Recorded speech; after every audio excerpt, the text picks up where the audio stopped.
One fine morning, Theodore was on his way to the edge of the harbor.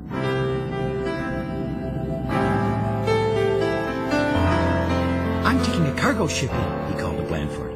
Theodore felt proud to be the tug in charge of a ship, all by himself. Blandford the bellboy, who lived out where the waters of the harbor met the wide open ocean, dinged his bell. "Big job," he said, "but you're the tug to do it." Theodore smiled again, but then he saw the ship heading towards him. The ship looked kind of rough and scruffy.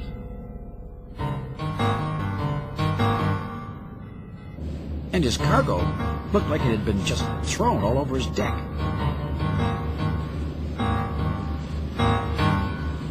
Still, Theodore smiled his best welcome to the big harbor smile and floated out to meet him.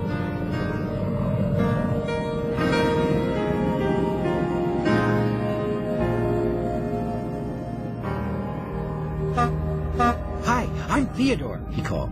What's your name? "Cabot," said the ship. Theodore moved closer to have a better look at Cabot. It seemed like his cargo was about to fall right off his deck. Was there a big storm out on the ocean? Theodore asked. "No," replied Cabot. "Why?" Well, your cargo was kind of messy, said Theodore, trying to be polite. "I like it that way," said Cabot. Theodore began to motor around to the back of Cabot.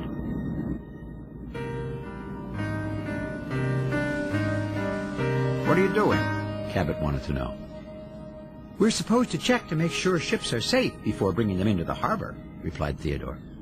Cabot really didn't look very safe to Theodore. In fact, the closer he looked, the less safe Cabot seemed. "I'm safe," said Cabot in a loud voice. "I visit harbors all over the world. Have you ever been to another harbor?" Well, no, not yet, answered Theodore. But I still can't tow you into the harbor until I'm sure you're safe. "You don't have to tow me in," interrupted Cabot, "because I'm going in by myself." Well, Theodore couldn't believe his eyes. Cabot cruised right past him, heading towards the big harbor.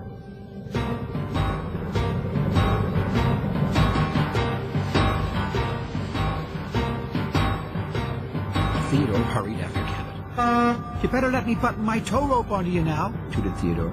We're almost in the harbor. "I want to go in by myself," insisted Cabot. It's very busy today, explained Theodore, still trying to be polite. And you've never been here before. "I know how to go into harbors by myself," snorted Cabot. But you can't dock yourself, continued Theodore. It's not safe. "Well, I'm bigger than you," interrupted Cabot. "And you can't stop me." Cabot made a sharp turn and roared right past Theodore, swiping Bedford as he went. The little buoy went spinning wildly off his spot. Sorry about that, Bedford, called Theodore. Are you okay? Been better, said Bedford, sounding pretty woozy. Theodore carefully moved Bedford back to his spot. That ship isn't so safe, said Bedford. That's what I think, Theodore frowned, and set off after Cabot again.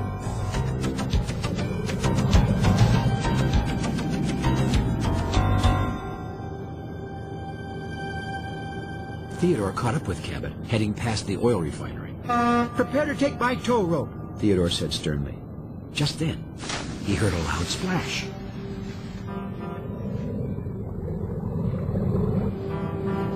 It looked like a piece of cargo had fallen off Cabot's deck. Theodore had no choice but to turn back and save it. "Can't stop me," hooted Cabot.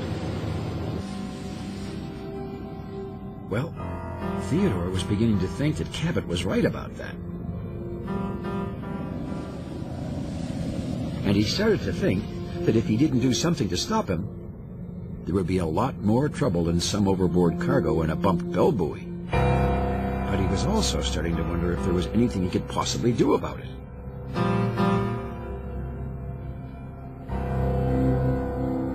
Theodore carefully tied the tank that had fallen off of Cabot to his side and headed after the ship again. A loud honk came from the other side of Willie's Island. I bet I know who that is, said Theodore, hurrying.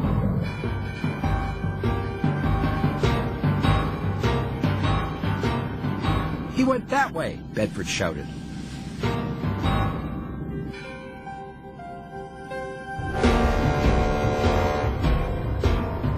That ship almost ran into us, said Hank, who was moving Brunswick barge.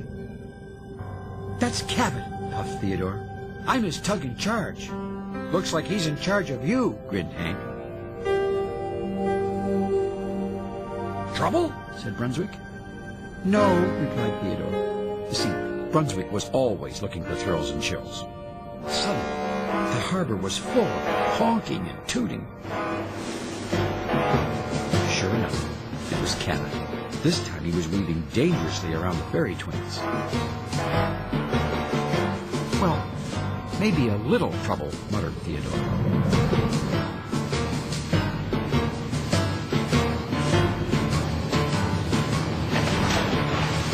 Can't stop me, little Tuggy, shouted Cabot, dropping more cargo overboard.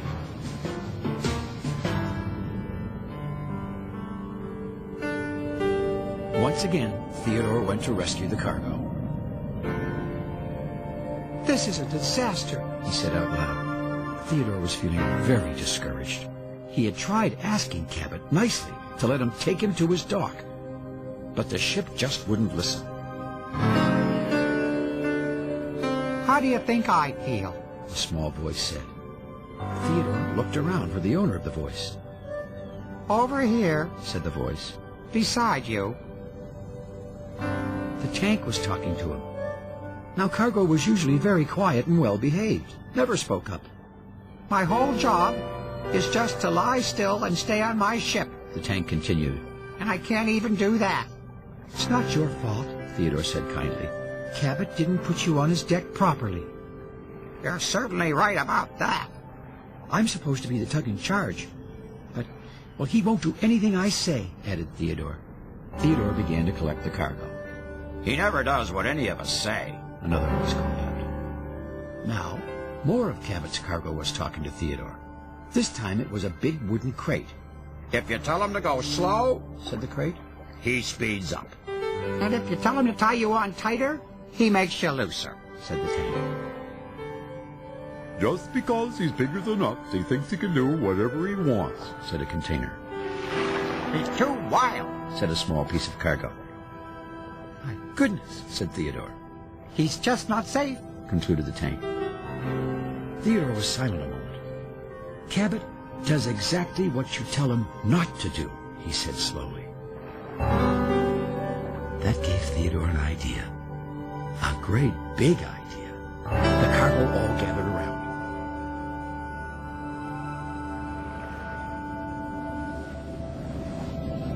I'm going to get you all back where you belong, he told the cargo. But first, I'm going to get Cabot where he belongs. Well, we're fine right here, said the crate. Yes, it's kind of fun floating around, agreed the container. Whee! Giggled a small piece of cargo. I'm having a bath. If there's nothing I can do about Cabot, Theodore said to himself, maybe there's something he can do himself. Theodore set about to pick up all his new friends. A little later, Cabot was cruising merrily along when he heard Theodore's whistle again.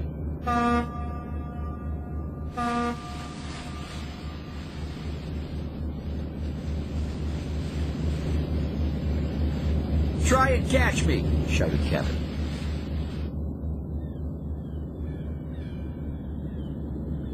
whatever you do, called Theodore, don't go to the sandy beach. Where's this beach? Said Cabot. Through the bridge at the end of the harbor, answered Theodore. But you really shouldn't go there. It's not safe. Well, sure enough, Cabot began to cruise right under the bridge. Just watch me, he shouted at Theodore. Cabot chugged on towards the sandy beach, honking his horn and roaring his engine.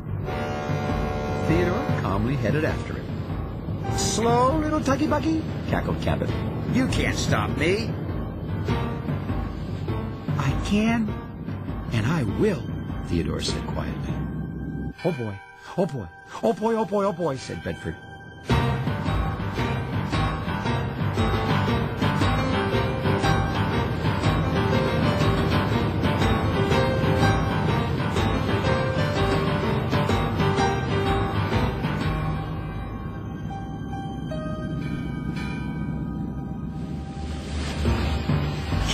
Racing toward the beach, when suddenly he heard a scraping sound down below his hull. And the next thing he knew, he wasn't moving at all. What happened? He cried out. You didn't let me finish telling you why it's not safe here, replied Theodore.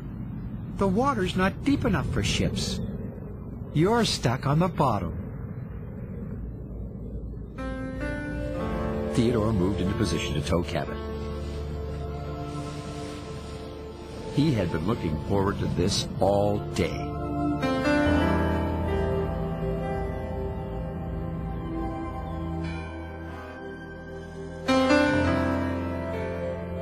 Pretty soon, Theodore got Cabot unstuck and towed him to his dock, backwards.